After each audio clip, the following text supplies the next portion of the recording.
Hey guys, I'm doing a walk and talk today. We've just been taking a walk outside because it's absolutely gorgeous, and I figured why not go ahead and record a video, do a little multitasking, because that's what we do in this family. When you got two little ones, you just gotta make all the minutes count. So that's what we're doing here, and I'm gonna share with you today a little bit about... Do you want to do the introduction? Do you want to introduce what we're talking about today? Yeah? So she wants to tell you that today we're going to talk about their sleep schedule and what we've done. Hang on. So what she wanted to tell you was, we're going to tell you about how they've been sleeping through the night. Yeah, you want to say hi? That's you. Yeah. And they've been both sleeping through the night since about 11 weeks old. And now we are over 4 months old.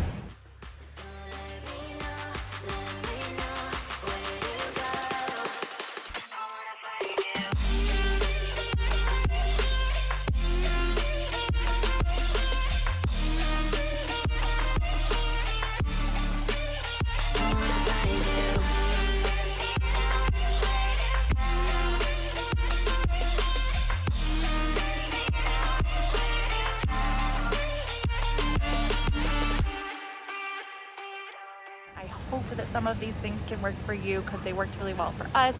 We kept it nice and dark at night and very calm, very monotone, very boring, not a lot of colors, not a lot of excitement, just because we wanted to keep them in that phase knowing that it's nighttime and that we don't want them to be waking up fully, versus during the daytime we're like lively, we play music, we sing, we dance, we do lots of different things, we open the windows fully, we turn on all the lights, we try to be really interactive. So that also helps them, I think, just to know the difference between nighttime and daytime. As far as milk goes, we've done solely breast milk until 3 months old, and then for the past month we've been supplementing with some formula. The reason for that is feeding twins is a lot of milk, let's just face it. So I've been making as much as I can, but I also had some donor milk from a good mom friend of mine, which was amazing, and that helped us get up to the first 3 months, and then she finished having her supply at 3 months, so that's when we started supplementing with formula. We haven't noticed a sleep change at all with those. So if you're debating about using breast milk versus formula and worried about if it's gonna interact with their nighttime sleeping, every baby's different, so I can't necessarily say if it will or won't, but for ours it didn't impact them at all. And we have tried multiple different formulas. In fact, we're still trying to find the best one to supplement with. Nap time. So regarding that, we let them sleep as much as they want throughout the day, but we limit the time frame of each nap. So what I mean is we don't let them sleep for longer than 2 hours at a time, because I want to make sure that they get the right nutrition and enough food to help them make it to the nighttime. That just means we cut them off at 2 hours if they are still sleeping. Honestly, our girls, because they've been sleeping so much at the nighttime, they don't usually get extra long naps. They get a few naps a day, but usually they're about an hour, hour and a half max. And so if they do make it to that 2 hour mark, we just go ahead and wake them up, give them some milk, and if they want to go back to sleep, that's totally fine, but at least then we've given them the opportunity to wake up, opportunity to use some of that energy, and to also eat some milk to get the nutrition that they need for the nighttime. We also put them to bed at the exact same time every single night. So this is also important just because they're twins and we wanted to keep them on the same exact schedule as one another. We don't necessarily have a daytime schedule that we adhere to very strictly, but we do make sure to always feed them their last nighttime feeding at 8 p.m. and then in bed at 8:30 to 9, somewhere in there. And our hope is that they actually fall asleep by 9 p.m. and that's worked really well for us. That's pretty much become our norm. 9 p.m. is their sleep time and they go until about 7 a.m., 6:30 sometimes. That's pretty average for their nighttime sleep. So we actually had them in their own beds, in their own room since the get-go. They don't really wake each other up too much, which is nice. Only if one's really, really fussy, so I will go in and usually help her out if she's being really fussy. I don't usually let them scream it out. Sometimes it works. Sometimes if they are just being fussy and you've already checked all the other things, that's how it needs to go. But most of the time, you know, it's something that is bothering them. They have a burp stuck in there, or they need a diaper change, or whatever it is, maybe a tiny bit more milk, something like that. We just usually try to help them out a little bit and go from there. But the entire time they've stayed in their own beds, in their own room, and the reason for that is because they make so many noises at night, and our house is pretty small too, so we hear them really well if they're making noises at night. So we just go ahead and let them be in their room, and that's totally fine. If they want to make noises, they wake us up.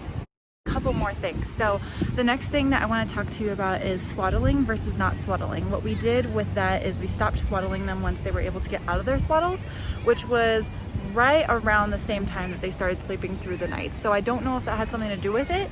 I know that they were kicking a lot and trying to get out of their swaddle, but the fact that they were able to get out of it was technically a safety hazard, and so that's why we just stopped altogether and we started just using sleep sacks solely to go to bed. I also do a mix of bottle feeding and breastfeeding, and at nighttime we solely did bottles just because it was a lot easier and I don't have to try to feed them both at the same time. It's a lot more work for them to feed both at the same time. It's a lot more work for them to breastfeed in general than to bottle feed. So for us, that also helps them to not fully wake up to have to use all that energy, use all that muscle to do the feeding, but just to have the bottle feeding, and that usually would put them back to sleep pretty well at night while giving them the nutrition that they needed when they were doing the nighttime wakings and eating. Every single nighttime when we got home from the hospital, pretty much since then, we let them wake us up. So what I mean is we actually tried setting our alarm. Believe it or not, when we got home from the hospital, we tried to set our alarm so that they would not miss a single feeding at night, because I know that they need to eat. Are you kicking your feet? She's kicking the top of this thing. We can open you up if you want. Here you go. You can open that right up. Everybody can see you.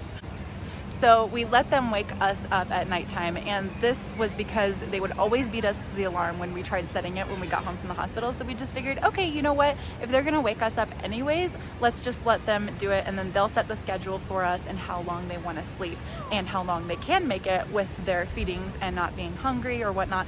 So, and this was especially true after they actually gained their birth weight, that we had needed to get back to their birth weight after the first week. This is pretty normal. Babies always lose weight in the first week or two. So once we got back to their birth weight, that's when we decided, okay, we're gonna go ahead and let them wake us up on their own schedule, not worry so much about if it's been 3 hours. So once they started to do that, they started to be able to go a little bit longer at their own pace, waking us at 4 hours, then 5 hours, then 6, and so on, to the point where we've been at a solid 10 or 11 hours per night. So yeah, that's about it. That's all that we've done that I think has really made an impact on these girls' sleeping habits. But I just wanted to share that with you. And I know if your babies are still not sleeping through the night, give yourself grace. It's definitely not easy. It's definitely normal. Every single baby's different. Again, I hope that some of these things can work for you because they worked really well for us. But if not, that's okay too. Every baby's different. So just try some different stuff. That's what we did. We really had to just try different things and see how they worked and see if the babies were happy, see if they go with the flow. If you're not subscribed yet, please click the red subscribe button and like this video if you did enjoy any of my tips that I had to share. And I'm Summer Winter Mom over on Instagram. Go ahead and follow me if you want to see more adorable pictures of these babies. I'm definitely gonna have to post a picture of them right now because they're just all smiles. So have a great rest of your day, and thanks again. See you next week on Friday. Bye.